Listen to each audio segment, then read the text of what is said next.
You cannot return a new SUV in America. Not on day 2, not on day 3, not because the third row seat turned out to be a joke, and not because the transmission started hunting for gears on the drive home from the dealership.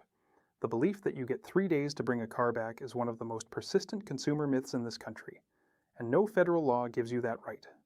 The Federal Trade Commission's cooling off rule specifically excludes motor vehicle sales when the dealer has a permanent place of business. Verbal promises from a salesman are not binding. Only what is written into the purchase agreement is enforceable, and if it isn't in the contract, it doesn't exist. So when you see a headline about the most returned SUVs, understand what is actually being counted. 3 different things, and they are not the same thing. There are vehicles the manufacturer is legally forced to buy back because it could not fix them. There are vehicles owners dump back onto the used lot inside 12 months and eat the loss to get away from. And there are vehicles that keep going back to the service drive over and over while the owner still makes the payment. I've had the pan off enough GM 8-speeds to know the difference between a gearbox that's wearing out and one that was never right, and I'll tell you which is which as we go. 12 SUVs, every one of them tied to a number I can point at. A survey, a recall filing, a resale rate, a lawsuit. By the end, you'll know which of these 3 problems each one actually has because the fix for each is completely different. And stay for the one where the manufacturer itself went out and bought vehicles back off customers voluntarily before any lawyer got involved. That's not the one you're expecting. It's not the American brand.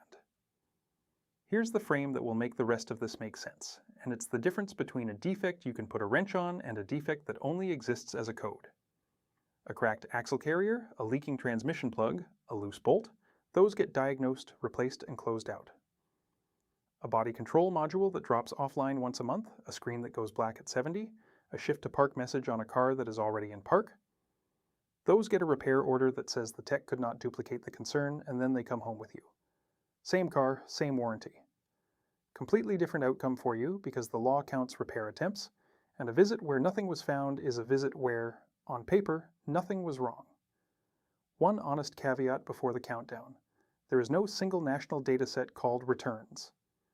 The resale figures here come from an analysis by IC Cars of more than 18.5 million new car sales, tracking VINs to see which ones came back onto the used market between 4 months and a year after they were sold new. The average first-year resale rate across all new cars is 3.6%, and the top 10 models run 4 to 8 times that. The reliability figures come from Consumer Reports owner surveys. Their 2026 report card, published on the 4th of December, drew on data from about 380,000 vehicles reported by owners. Nobody publishes a national buyback count broken out by model. I looked. I'm not going to invent one. Number 12, the Jaguar F-Pace. Jaguar sits second among all brands for first-year resale, with 10.7% of its new cars back on the market inside 12 months, and the F-Pace is the model carrying that number. This is the least mechanical entry on the list. What kills the F-Pace is running cost-meeting reality about 8 months in when the novelty is worn off and the service quote hasn't. Number 11, the Range Rover Evoque and the Discovery. Both land in the top 10 for models most likely to be resold within the first year, which for a family of vehicles that expensive is a genuinely strange result. These aren't cars people buy by accident. They're cars people badly want, get, and then quietly get rid of. When 2 models from the same house both show up on the same list, that stops being about individual owners and starts being about something structural. Number 10, the Mercedes-Benz GLB. It has the highest resale rate of any Mercedes model. 21.2% of buyers back out inside 12 months, against a Mercedes brand average of 9.1%. My read, and I'll mark it as a read rather than a fact, is that the GLB is the cheapest way into a 3-row Mercedes, and a lot of people buy the badge and then discover they've bought a small car with 7 seats drawn on it. Nothing broke. It just wasn't what they thought. Number 9, the Porsche Macan, and this one is the reason I don't trust resale rates on their own. Porsche is the single most resold brand in the first year at 16%, and in the same 12-month stretch, Porsche ranked as the highest quality brand in the entire J.D. Power Initial Quality Study, at 138 problems per 100 vehicles against an industry average of 175. Best-built cars in America by that measure, and the most likely to be flipped inside a year. Those 2 facts don't fight each other. They just prove that churn and defect are separate things, and anyone selling you a list that pretends otherwise is selling you something. Number 8, the Land Rover Discovery Sport, and it's the headline number. 28.3% of Discovery Sport owners sold the vehicle within the first year, nearly 8 times the average rate, close to 3 in 10. On an average price of about $55,000, the first-year depreciation alone runs a little over $17,000. That's what those owners paid to walk away. Now here's where sources disagree, and it matters. The analyst behind the study raised 2 possibilities himself. Buyers overextending or being fickle, or dealers running demonstrator cars and doing creative accounting to move metal. Others point at the platform's age, since the current generation's last major facelift was in 2020, and at a reputation for being less reliable than its rivals. I'll take the conservative position. Some of that 28% is dealer paperwork, not heartbreak. But you cannot get to 8 times the industry average on accounting tricks alone, and every rival in that segment has dealers doing the same thing. Number 7, the Buick Enclave and the Chevrolet Traverse together, because they're the same problem wearing 2 badges. Both were redesigned for the 2024 model year and both now carry below average predicted reliability. Owners of the redesigned Enclave report differential and driveline issues, fuel system problems, climate control failures, and steering and suspension complaints. That spread is the tell. One bad component is a supplier problem, faults scattered across the driveline, the fuel system, the climate controls, and the steering all at once is a launch problem, a vehicle that went out the door before it was finished. Consumer Reports' own testing director says it plainly. Slow, steady redesigns pay off, aggressive changes and new technology cause setbacks, and the safest move for a reliability-conscious buyer is to avoid a newly redesigned model in its first year. Number 6, the GMC Acadia, and this is where the countdown stops being about resale and starts being about repair orders. The Acadia was redesigned for 2025 and carries a well below average reliability score. Consumer Reports pulled its recommendation, citing a clear pattern of trouble with the transmission, the brakes, electrical accessories, and in-car electronics. Notable because it follows a full redesign. Then there's this, and it's the cleanest example of my wrench versus code split you will ever see. In June 2024, GM published a service update covering certain Acadia and Terrain units whose clutch backing plate or clutch piston retaining rings were out of specification, requiring the clutch piston housing to be replaced, and the bulletin-covered vehicles sitting in dealer inventory, with the repair eligible only until the 31st of July 2025. Unsold cars got fixed on the lot. Not a recall, not a letter to you. One owner's Acadia lost its transmission at 950 miles, and GM bought the vehicle back. 950 miles. And on the brake side, one law firm reports it has been tracking master cylinder failures across GMC and Chevy since early 2025. Complaints of sudden loss of brake assist and mushy pedals, which led to a class action investigation and then to pending litigation. Pending. I'm telling you that's an allegation, not a finding, because that's what it is. 6 down. If this is landing, subscribe. The second half is where the recalls and the legal clock live, because next up is the vehicle Consumer Reports put at the very bottom of an entire segment, and after that the one where the fix for a fire risk was a software update, and the software update didn't work. Number 5, the Chevrolet Equinox and the GMC Terrain. Consumer Reports named the Equinox the least reliable compact SUV, along with its GMC twin, the Terrain, with owners reporting problems with the transmission computer, severe fluid leaks requiring complete removal of the transmission, and recurring failures of the body control module. Read that middle item again. Not a leaking pan gasket you drop in an afternoon, leaks bad enough that the box comes out of the car, on a vehicle with a base sticker starting at $28,800. And the body control module is the one that will cost you your case if you're not careful, because that module is the brain for the small stuff. Lights, locks, windows, warning chimes. When it hiccups, you get a symptom nobody can reproduce on a lift. Owners also report fluid leaks and driveline trouble on low-mileage cars, plus an infotainment system that reboots or goes black at highway speed. The 1.5-liter turbo underneath is small, busy, and working hard. Both of these were redesigned for 2025, and the reliability data reflects it. This is the segment that outsells nearly everything else in America, which is exactly why it's the worst one to be wrong about. Number 4, the Cadillac Lyriq. Across the 2023 to 2025 model years, the Lyric has drawn 139 complaints in the federal database and 11 separate recalls. 2 of those recalls are worth your attention because they're the mechanical kind, the kind that a torque wrench would have prevented. One covers 2023 to 2025 Lyrics whose front stabilizer bar bracket bolts may have been improperly tightened, allowing them to loosen and separate from the frame, where a detached bar or bracket can damage the high voltage cables or the battery coolant lines. Another covers 2026 Vistix and 2025 Lyrics, where the bolts attaching the high voltage battery to the floor may be missing or loose, which in a crash raises the risk of fire. Missing bolts on the battery. I'll be straight with you. I have less standing on EV software than I do on driveline hardware, and the reporting on the Lyrics electronics is genuinely mixed.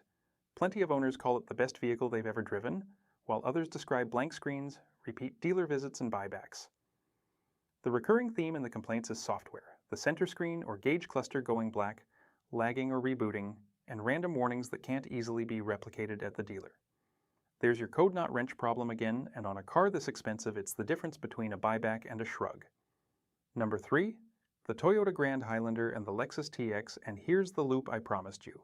In 2024, Toyota recalled 145,254 of these 3-row family SUVs because the driver's side curtain airbag might not deploy properly in a crash. Toyota suspended production and delivery of both models until a remedy could be determined, and it bought some vehicles back from customers, not because a court made it, because it could not sell a family SUV whose side airbag might not unroll and it knew it.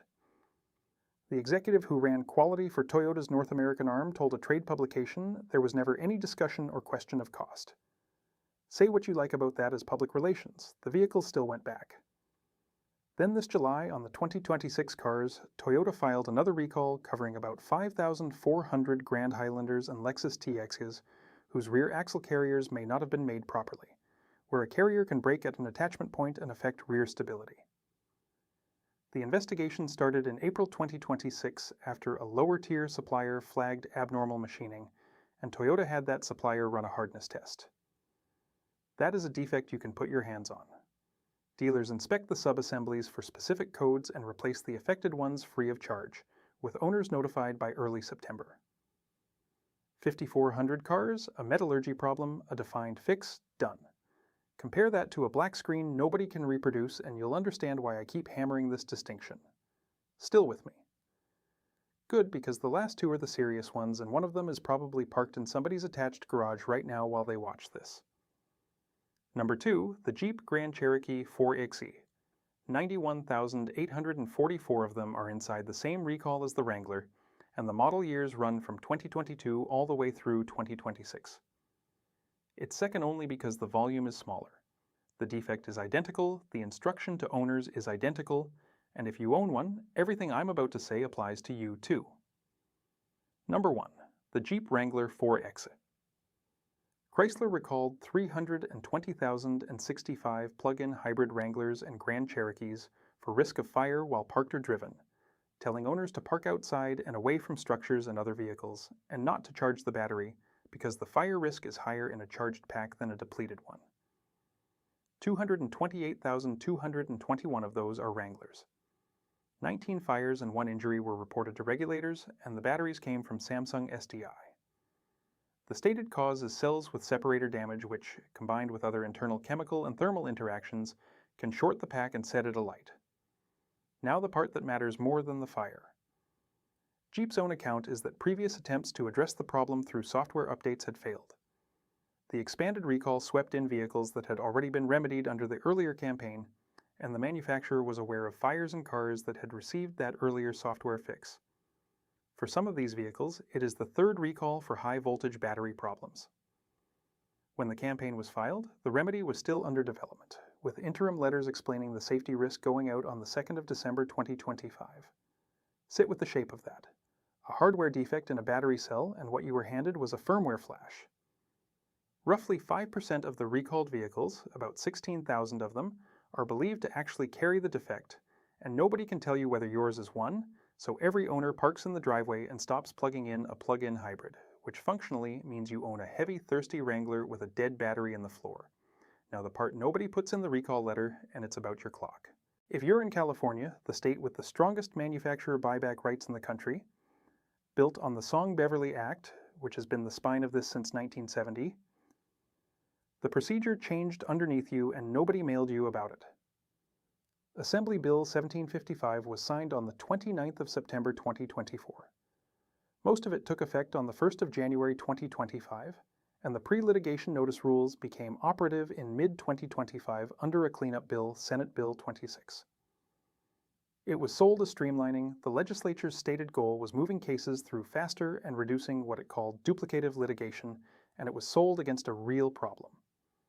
Filings in California nearly doubled from 14,892 in 2022 to 22,655 in 2023, and in Los Angeles County, nearly 1 in 10 civil court filings is now a lemon law dispute. That backlog is not imaginary. Here's what streamlining bought you. If your manufacturer is on the new track, you generally must file within 1 year after your express warranty expires and no later than 6 years from the original delivery date, whichever comes first. 3-year bumper-to-bumper means 4 years from the day the car was first sold, total, even if a warranty hasn't run out. Before you can sue for civil penalties, you have to send a written pre-suit notice containing your name, the VIN, the repair history, and a clear demand at least 30 days ahead, and then mediate within roughly 90 to 150 days of the manufacturer's answer. Skip a step and you can disqualify yourself from those penalties. And this is the sentence I want you to hear. The manufacturer chooses which rulebook governs your car. Under the new setup, a manufacturer can opt into the new procedures, or stay under the existing statutes, or get certified through the state's arbitration program, and opting in is irrevocable for 5 calendar years. The state's arbitration certification program has to publish the list of who opted in by the 15th of December each year. Most major automakers have opted in, so most current buyback claims run on the new track. You were not presented with that as a decision. You were not asked. Whether your deadline is 4 years or something longer was settled by a form somebody filed in Sacramento. And to find out which applies to you, you have to go look up your own brand on a state agency's website that you have never heard of and nobody told you existed. I'll be fair about the disagreement because it's real. Supporters said the state needed to streamline litigation and cut frivolous suits. Consumer attorneys argue the changes hand automakers leverage and undercut the strongest lemon law in the country. I lean toward the critics, and that's a read, not a finding, but the dates aren't a read. Dates are dates. And there is one provision in there I'll credit without hesitation. An opted-in manufacturer must pay the vehicle payoff, attorney's fees, and civil penalties within 1 business day of the vehicle being returned, with daily penalties if it stalls on a settled buyback. That's teeth, and it's aimed the right direction. It just doesn't do you any good if your clock already ran out while you were being patient with a service department. Which is the whole trick. Nobody has to lie to you. They just have to let you be reasonable. You take it in, you accept the loaner, you agree to give the update a few weeks to settle. You don't want to be the difficult customer, and the calendar does the rest. Here's the thing I keep coming back to. There was a time when protecting yourself from a bad vehicle was a hands-on skill. You listened to it cold, you pulled the dipstick and smelled it, you put your hand on a hose. That knowledge came down from people who'd been wrong once and paid for it, and it was passed across a fender on a Saturday to whoever was standing there. That skill hasn't disappeared. It's moved. It's in the glove box now. It's whether you got the tech's actual finding written down instead of a smiley face and a car wash. It's whether the words on the repair order describe what you told them, or a shortened version somebody typed to close the ticket. It's whether you know the date the vehicle was delivered, not the day you registered it. That's an unglamorous inheritance, and I'd rather it were a set of feeler gauges. But it's the one we've got, and it's still the same instinct underneath. Refusing to be the person who takes the word of somebody who profits from your trust. Keeping the paper is the modern version of keeping the shop manual on the bench. It's not exciting. It's just how you stay the one making the decisions about your own property. So let's put it in order. 12, 11, and 10, the F-Pace, the Evoque and Discovery, and the Mercedes GLB, are churn, not failure. 9, the Macan proves the point. Best initial quality in America, highest brand flip rate.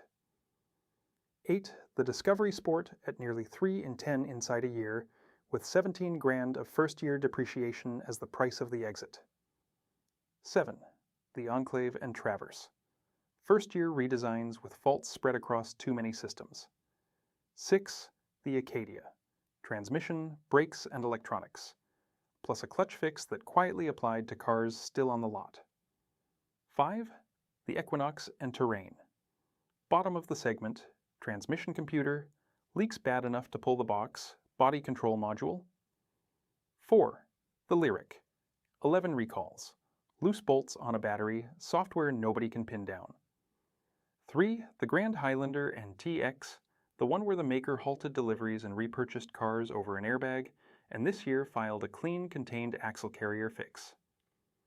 2 and 1, the Grand Cherokee 4X and Wrangler 4X, park outside, don't charge, 3 rounds of battery recalls, and a firmware update offered against a cell defect. Now the procedure, and this is for whoever's still here. Don't use a rule of thumb, run your own numbers. Tonight, get the folder out and put 4 things on one sheet of paper. First, the delivery date on the original contract, not the registration, the delivery. Second, the exact expiry of your bumper-to-bumper in miles and in months, whichever comes first. Third, every repair order in order with the fault described and the dates in and out. Fourth, the total days that vehicle was not in your possession, loaner days included. Then run the VIN through the federal recall lookup and add any open campaign to the list. Read it back. 2 or more attempts at the same fault, or a stack of days out of service, or a defect that touches safety and you're not a complainer, you're a candidate.